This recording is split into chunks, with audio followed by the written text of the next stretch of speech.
মাঝরাতে দাঁতে ব্যথা হচ্ছে, ডেন্টিস্টের কাছে যেতে পারছেন না এবং দাঁতের ব্যথার কোনো ওষুধও বাসায় নেই। কি করবেন মাঝরাতে? অথবা কোনো কারণে ডেন্টিস্টের কাছে যাওয়া সম্ভব হচ্ছে না। তো এইরকম একটা পরিস্থিতিতে আপনি ঘরে বসে ঘরোয়া কিছু পদ্ধতিতে কিভাবে দাঁতের ব্যথা থেকে সাময়িকভাবে মুক্তি পেতে পারেন, এটি নিয়ে আজকের এই ভিডিওতে আমি আলোচনা করব। সুধী দর্শকবৃন্দ, আসসালামু আলাইকুম। আমি ডক্টর লাবণী। দাঁতের ব্যথা আসলে এত বেশি তীব্র একটা ব্যথা, এই ব্যথা যাদের হয়েছে শুধুমাত্র তারাই কেবল বোঝেন যে এই ব্যথার কষ্ট কতটুকু বেশি।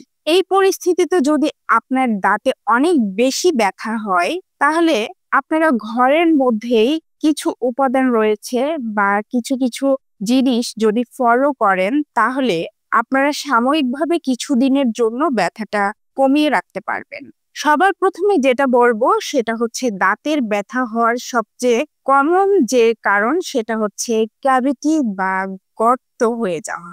আমাদের যাদের দাঁতে ক্যাভিটি বা গর্ত থাকে, এই গর্তটা যখন নার্ভ বা মজ্জাকে ধরে ফেলে তখনই কিন্তু তীব্র ব্যথা অনুভূত হয়। তো এই পরিস্থিতিতে আপনারা সবার আগে যে জিনিসটা করার চেষ্টা করবেন সেটা হচ্ছে গর্তটি সবসময় পরিষ্কার রাখার চেষ্টা করবেন। অর্থাৎ এই গর্তের মধ্যে যাতে কোনো খাবার জমে না থাকে, কারণ যখনই গর্তের মধ্যে খাবার জমে থাকবে তখনই কিন্তু আপনার ব্যথা বেড়ে যাবে এবং ভিতরের জীবাণুগুলো নার্ভের উপর প্রেসার ক্রিয়েট করতে থাকবে। কারণ এই দিকে যখন ব্লক হয়ে যায় তখন প্রেসারটা ভিতরে অনেক বেশি ক্রিয়েট হয় এবং ব্যথার তীব্রতা অনেক বেশি বেড়ে যায়। তো সেই কারণে আপনার যেই দাঁতে ব্যথা হচ্ছে বা যেই দাঁতে গর্ত আছে, ওই গর্তগুলিকে সবসময় কুলি করার মাধ্যমে পরিষ্কার রাখার চেষ্টা করবেন এবং কুলির পাশাপাশি ব্রাশ করে হলেও সেই গর্ততে কোনো কিছু যাতে আটকে না থাকে সেদিকে খেয়াল রাখতে হবে। আবার অনেক সময় অনেক রোগী পাই যে রোগীগুলো দেখা যায় যে দুই দাঁতের মাঝখানে গর্ত এবং ওনারা হয়তো এই জিনিসটি বুঝতেই পারে না।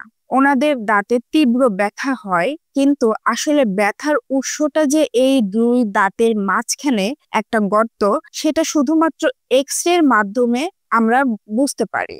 এমনি রোগী এটা বুঝতে পারে না, কারণ গর্তটা দেখা যায় না। সেই কারণে যদি কোনো দাঁতে ব্যথা করে এবং কোনো গর্ত যদি না দেখা যায়, সেক্ষেত্রে আপনারা যেটা করবেন সেটা হচ্ছে ব্যথাযুক্ত দাঁতটির সামনে এবং পিছনে ফ্লসিং অর্থাৎ সুতা দ্বারা প্রতিবেলা খাবার পরে ভালোভাবে পরিষ্কার করে ফেলবেন। ফ্লসিং এর মাধ্যমে ওখানে যদি কোনো খাবার জমে থাকে সেটা বের হয়ে গেলে ব্যথাটা কিন্তু অনেকটাই কমে যাবে। দাঁতের ব্যথা থেকে মুক্তির আরেকটি ঘরোয়া এবং খুব কার্যকরী পদ্ধতি হলো হালকা গরম পানিতে লবণ মিশিয়ে দিনে অন্ততপক্ষে 3 থেকে 4 বার যদি কুলি করেন এবং কুলি করার সময় বিশেষ করে যেদিকে ব্যথা বেশি সেদিকে যদি ভালো করে কুলকুচি করেন, তাহলে ব্যথাটা কিন্তু অনেকটা কমে যাবে।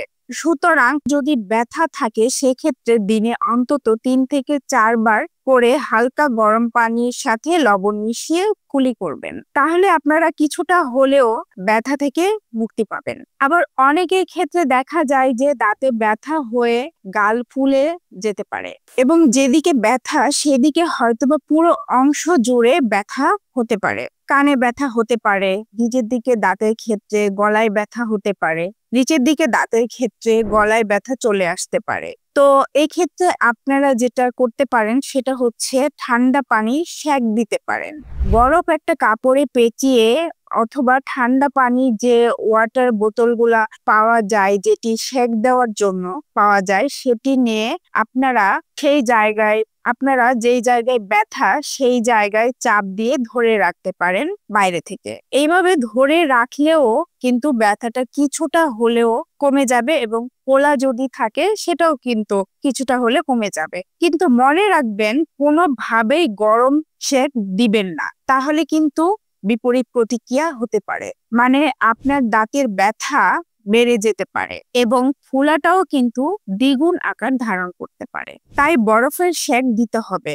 দাঁতের ব্যথা থেকে মুক্তির জন্য আমাদের বাসাবাড়িতে কিন্তু একটা ঘরোয়া উপাদান আছে যেটা অনেক বেশি কার্যকর। সেটা হচ্ছে লবঙ্গ বা ক্লোভ যেটাকে বলা হয়। অর্থাৎ আমাদের প্রত্যেকে মশলা হিসেবে এটি ব্যবহার করি, রান্নাঘরে একে পাওয়া যায়। এই লবঙ্গ বা ক্লোভের মাঝে একটা তেল আছে, নির্যাস থেকে একটা তেল বের করা যায় যেটাকে ক্লোভ অয়েল বলে। এই ক্লোভ অয়েলও কিন্তু অনেক সময় দেখবেন বিভিন্ন সুপার শপে পাওয়া যায়। তো ক্লোভ অয়েল কিন্তু দাঁতের ব্যথা কমাতে সাহায্য করে, এটি সায়েন্টিফিক্যালি প্রমাণিত এবং এটি ডেন্টিস্ট্রিতেও কিন্তু প্রচুর ব্যবহার করা হয়। তো আপনারা যেটা করতে পারেন, আপনাদের দাঁতে যদি হঠাৎ খুব বেশি ব্যথা হয়, বিশেষ করে দাঁতে গর্ত হয়ে যদি ব্যথা হয়, সেক্ষেত্রে কয়েকটি লবঙ্গ বেটে বা ছেঁচে সেটি এক জায়গায় করে দাঁতের যেই গর্ত সেই গর্তের সেই জায়গায় দিয়ে চাপ দিয়ে ধরে রাখতে পারেন 30 মিনিটের মতো। তাহলে দেখবেন যে ব্যথাটা কিছুটা হলেও কমে যাবে। অথবা যদি ক্লোভ অয়েল আপনি মার্কেটে কিনতে পারেন, সেক্ষেত্রে ক্লোভ অয়েল একটা তুলার মধ্যে নিয়ে সেটি যদি গর্ততে দিয়ে রাখতে পারেন কিছু সময়ের জন্য, তাহলে দেখবেন ব্যথাটা অনেকটাই কমে যাবে।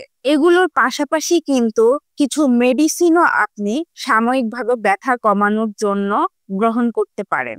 দ্য কাউন্টার মেডিসিন যেটাকে আমরা বলি, অর্থাৎ আপনারা যে মেডিসিন গুলো ডক্টরের পরামর্শ ছাড়াই ফার্মেসিতে নিতে পারবেন, তার মধ্যে প্যারাসিটামল খুব কমনলি আমরা ইউজ করি। প্যারাসিটামল আপনি সাময়িকভাবে ব্যথার জন্য দিনে 3 বার খেতে পারেন যদি আপনি পূর্ণবয়স্ক হয়ে থাকেন। আর আপনি এর পাশাপাশি একটা মাউথওয়াশও পাওয়া যায়, ব্যানোস্টার মাউথওয়াশ, যেই মাউথওয়াশটা আসলে ব্যথা কমাতে সাহায্য করে। এই মাউথওয়াশটা দিয়েও আপনি দিনে 3 থেকে 4 বার কুলি করতে পারেন। বিশেষ করে যেই দিকে আপনার ব্যথা সেই দিকে যদি মাউথওয়াশটা ধরে রাখেন, তাহলে দেখবেন ব্যথাটা অনেকটাই কমে যাবে। এরপরও যদি ব্যথা না কমে এবং আপনার ব্যথার জন্য যদি আপনি খুব বেশি কষ্ট পেয়ে থাকেন, সেক্ষেত্রে আপনি আপনার যে চিকিৎসক তার পরামর্শ নিন। ভালো থাকবেন, সুস্থ থাকবেন। দেখা হবে খুব শীঘ্রই নতুন কোনো ভিডিওতে। আল্লাহ হাফেজ।